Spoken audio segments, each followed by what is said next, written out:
Les amis, je suis content parce qu'à mesure que je vois cette assemblée représentative s'avancer et approcher de sa conclusion, j'ai le sentiment que nous parvenons à atteindre l'objectif qui était le nôtre, à savoir nous réorganiser rapidement pour retourner au combat. Et des combats, vous l'avez vu, avec toutes les interventions qu'il y a eu au cours de ces 2 jours, il n'en manquera pas. Il faudra compter avec nous dans ces combats. Bien sûr, le combat pour réussir à trouver les 4,7 millions de signatures pour que se tienne enfin ce référendum sur ADP comme nous le souhaitons. Bien sûr, la bataille des municipales que vous avez magnifiquement engagée par vos travaux ce matin, qui, je pense, à la lumière des différentes discussions que j'ai pu avoir avec vous, est un horizon porteur puisque notre stratégie a l'air d'être positivement accueillie et collectivement décidée. Et puis surtout, il va y avoir d'autres batailles que ce gouvernement annonce, d'autres fronts qu'il veut ouvrir. Macron, vous le savez, veut tout simplifier. Il a simplifié le code du travail, il a simplifié la vie de l'hôpital public, il a simplifié les écoles, il vient de simplifier l'assurance chômage, puisque bien évidemment, selon la maxime, il suffit de traverser la rue pour trouver un emploi. Donc, comme il se figure que c'est le cas, on peut rendre plus difficile l'accession à l'indemnisation sur le chômage. Et bien évidemment, la prochaine simplification qu'il s'apprête à opérer, pour notre plus grand bien à tous naturellement, c'est la simplification de notre système de retraite. Sauf que nous savons maintenant, et après 2 ans d'expérience, que dans la bouche de ces gens-là, la simplification, l'harmonisation, c'est toujours pourrir davantage la vie des gens et en définitive détruire ce qui fait la France et notamment son modèle social.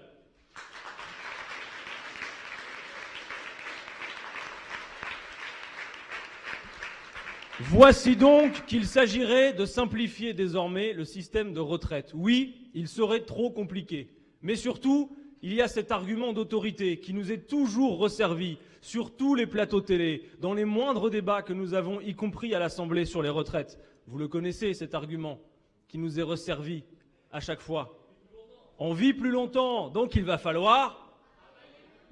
Exactement. Sauf que ces gens se figurent qu'il n'y a pas de lien entre le fait que nous vivions plus longtemps et le fait que précisément nous travaillons moins longtemps. Nous réaffirmons depuis cette salle et nous disons à M. Macron, rappelez-vous que c'est notamment parce que l'on travaille moins longtemps dans la semaine et dans la vie par l'âge de départ à la retraite que l'on vit plus longtemps et que nous savons que si l'espérance de vie dans ce pays a augmenté, l'espérance de vie en bonne santé recule et que souvent l'âge de départ à la retraite, c'est l'âge auquel vous avez les premiers pépins de santé. Et nous disons que quand vous avez travaillé, quand vous êtes donné à la tâche dans votre profession pendant toute une carrière, vous méritez le moment venu de partir à la retraite et de pouvoir profiter des petits bonheurs simples de la vie, profiter des vôtres. Et surtout, comme on le sait, il y en a beaucoup dans cette salle, vous engager dans le secteur associatif, dans tous ces engagements que font les retraités de ce pays, qui font aussi sa force et qui font aussi les raisons pour lesquelles nous sommes fiers de ce modèle social et de notre système de retraite.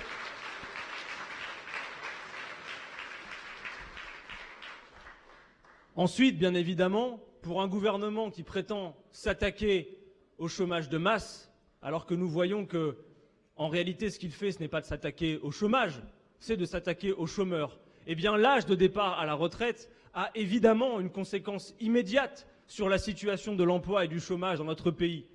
Parce que plus vous augmentez, vous reculez l'âge de départ à la retraite, vous avez une situation où, aux 2 extrémités de la vie active dans ce pays, il y a du chômage. D'un côté, des jeunes qui ont du mal à s'insérer dans la vie active, ou quand ils doivent le faire, le font avec des contrats courts, toujours des contrats courts. 80% des embauches qui sont réalisées actuellement le sont en contrat court. Pour le 30% de ces contrats, ce sont des contrats d'une seule journée. Et pour 70% d'entre eux, des contrats de moins d'1 mois. Par conséquent, oui, Madame Pénicaud, vous sortez pendant un petit temps de la statistique du chômage, mais vous y retournez derrière. Eh bien nous voulons autre chose, nous voulons de l'emploi pérenne, raison pour laquelle nous ne souhaitons pas instaurer un bonus-malus fumeux. Mais si le CDI doit être la règle, alors il faut le réaffirmer. Alors il faut instaurer des quotas maximum d'usage des contrats courts. Bien sûr, des contrats différenciés. Ce pourrait être, comme nous l'avions proposé dans l'Avenir en commun, par exemple 5% de contrats courts dans les grandes entreprises, 10% dans les PME, mais faire en sorte que le CDI, le travail pérenne, soit réaffirmé comme la règle. Et de l'autre côté de la vie active, mes amis, vous avez cette situation dans notre pays. À peu près 300 000 chômeurs de plus de 60 ans qui, pour l'écrasante majorité d'entre eux, ont fait leur 40 annuités. Et pensez-vous que ceux-là vont retrouver facilement un travail? Ne pensez-vous pas plutôt qu'ils mériteraient, Monsieur Macron, de pouvoir bénéficier de leur retraite et de transmettre leurs compétences et finalement tendre la main pour qu'ils s'insèrent dans la vie active aux jeunes qui attendent de pouvoir le faire de l'autre côté? Voilà qui nous semble être un horizon bien plus porteur, notamment pour contribuer à régler la question du chômage dans ce pays. Alors, la première des tâches qui est la nôtre dans la bataille qui s'annonce contre la réforme des retraites est, comme à chaque fois, avec les mots d'ordre qu'Emmanuel Macron met en circulation, un travail d'éducation populaire et de désenfumage. Parce qu'évidemment, quand on dit il y a 42 régimes de retraite, M. Macron dit 42 c'est trop. Pourquoi? Est-ce que finalement, le fait que ces 42 existent, parce qu'ils sont 42, justifierait que c'est trop? Non, si les 42 ont une justification, si les 42 ont un sens et sont compréhensibles, où est le problème? Ça, c'est le prétexte habituel de la simplification. De la même manière, ils nous disent tout ça est trop compliqué, on va tout régler, on va tout harmoniser. On va faire la retraite par points. Sur le papier, c'est plutôt sympa l'idée d'une retraite par points, voire c'est un petit côté ludique. On va gagner des points. Quelle est la réalité derrière cette idée de retraite par points?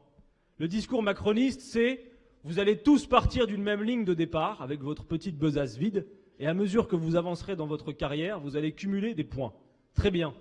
Mais le fait de cumuler ces points dont la valeur pourra être, vous suivez, modifiée au cours de votre carrière, fait que vous n'aurez absolument pas de visibilité sur ce que sera en définitive votre pension de retraite. Raison pour laquelle cumuler des points c'est bien, mais si la valeur en est modifiée, vous vous poserez la question de savoir si votre retraite est décente uniquement en fin de parcours. Et puis, M. Delevoye, qui est chargé par M. Macron comme haut commissaire de s'occuper de cette question de la retraite par points, nous a donné quelques hypothèses sur comment serait évaluée la valeur de ce point. Et il nous dit la valeur du point pourra être fonction de l'espérance de vie de la génération en cours, en niant complètement qu'au sein d'une même génération, il y a de criantes inégalités auxquelles ils ne répondent pas. Vous le savez, vous, entre les 5% les plus riches de ce pays et les 5% les plus pauvres, il y a en moyenne 13 années d'écart d'espérance de vie. Qu'entre un cadre et un ouvrier, il y a en moyenne 6 années d'écart d'espérance de vie. Par conséquent, M. Macron, remballez votre affaire. En tout cas, en l'état, c'est clair. Parce que la retraite par points, c'est inégalitaire aussi pour cette raison-là. Parce que vous ne tenez aucun compte des écarts d'espérance de vie qu'il y a dans le pays.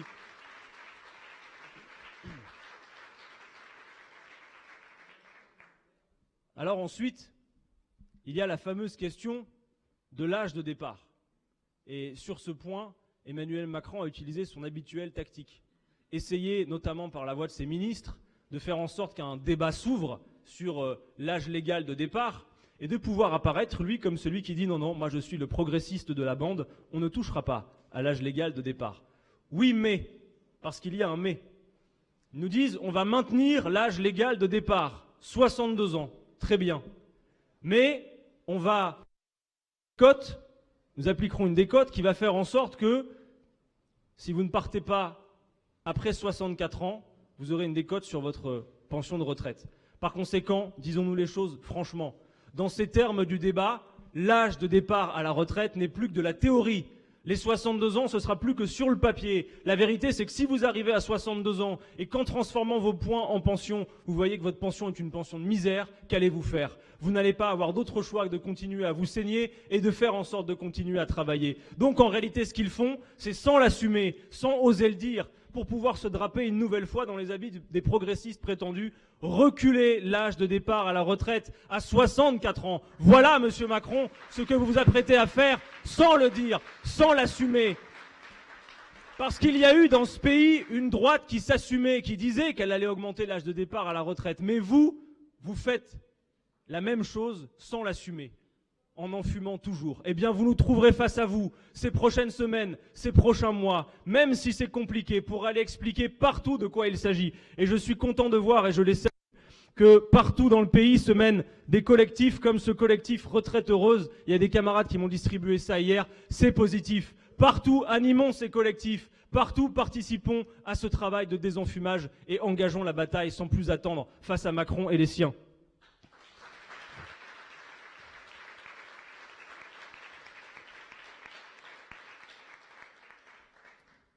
Dans cette campagne, et pour conclure, nous ne nous contenterons pas de dire ce qu'ils font. Nous allons dire, comme c'est notre habitude, ce que nous voulons faire. Et réaffirmer haut et fort que pour nous, la retraite, c'est toujours 60 ans que ce doit être pour 40 annuités et à taux plein. Nous allons le réaffirmer et nous allons dire comment nous comptons faire. Parce qu'il manque d'imagination au gouvernement pour savoir comment on peut faire pour soulager la vie des gens, pour contribuer réellement à la bataille contre le chômage de masse et pour faire en sorte que l'on puisse enfin profiter de la vie, émancipée du travail à partir de 60 ans. D'abord, ils nous disent souvent que dans ce pays, on est le pays qui est le plus généreux en matière de protection sociale. Ils oublient systématiquement de dire que ce pays est champion du monde des dividendes versés aux actionnaires.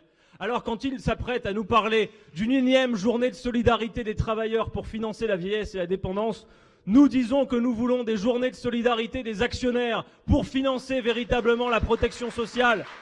Parce que dans ce pays, un salarié français travaillait en moyenne 9 jours par an pour rémunérer les actionnaires dans les années 80. C'est 45 jours aujourd'hui. 45 jours par an où un salarié travaille pour rémunérer les actionnaires. N'est-il pas temps, sur ces 45 jours, d'exiger enfin des journées de solidarité des actionnaires? Pour moi, la réponse, c'est oui.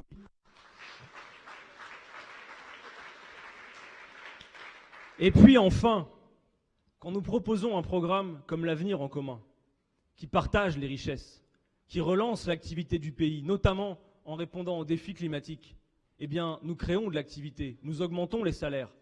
Et ça aussi, c'est l'angle mort de leur réflexion. Vous augmentez les salaires de 1%, juste un petit pourcent, vous avez 2,5 milliards de cotisations en plus, notamment pour les caisses de retraite.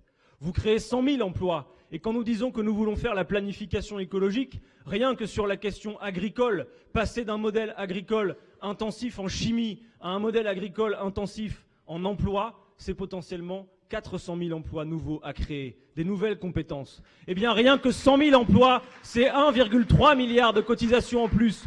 Voilà pourquoi nous disons qu'en économie, tout est lié. Voilà pourquoi, dans notre programme, tout se tient et que tout est lié. Voilà ce que nous allons faire dans la période. Désenfumer, expliquer et créer les conditions d'une bataille victorieuse. Il y en a de nombreuses, mais à la lumière de ce week-end et de nos débats, je pense qu'en sortant de cette salle tout à l'heure, la France insoumise sera de nouveau prête à les mener et à y retourner. Au travail, camarades.